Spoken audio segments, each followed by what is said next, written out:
Raffaele Padrone, vice segretario nazionale dell'UGL Polizia.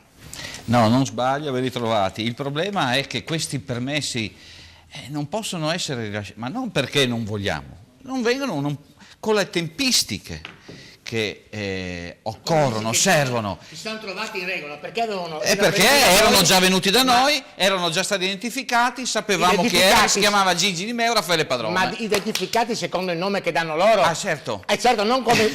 non sappiamo chi sono, non sappiamo se... perché altrimenti ci prendiamo per i fondelli. Questa è la realtà, ma la realtà è che, io l'ho scritto anche sui giornali, mi sembrano però un po' quella di... Ve la ricordate la storia dei ragazzi della panchina? E quando a uno dava fastidio vederli sotto casa, telefonava al prefetto o all'amico o al sottoamico e questi si provvedeva a spostare, fare le retate per spostarli.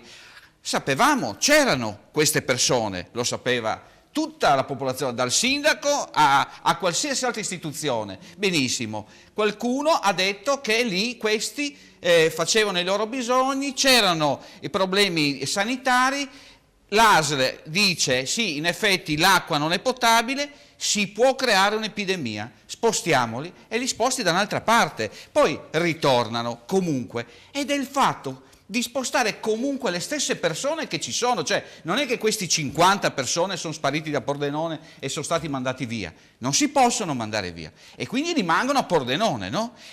Cioè, è un'idiozia, cioè quello che stiamo assistendo è un'idiozia, non voglio fare nessuna... Scusa, però momento. Se a Pordenone non ci sono le strutture per accoglierli, si caricano in un camion e si riporta in un'altra struttura, tipo Coccau, non che non si può trasferire, ma stavo scherzando.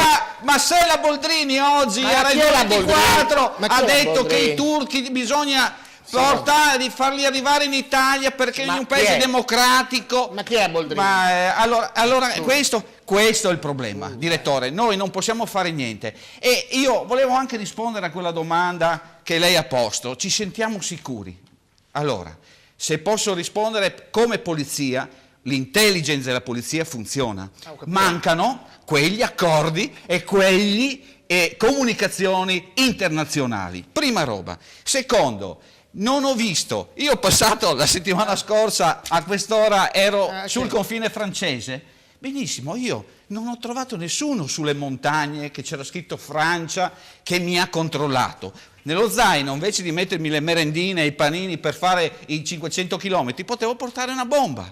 Quindi che controlli? Di cosa stiamo parlando? Cioè non possiamo inventarci i controlli. Se questi dobbiamo controllare quelli che già ci sono in Italia, non quelli che entrano. Grazie Raffaele Padrone, vice segretario nazionale della UGL Polizia di Stato. Altro che farli girare e spostare. Sì.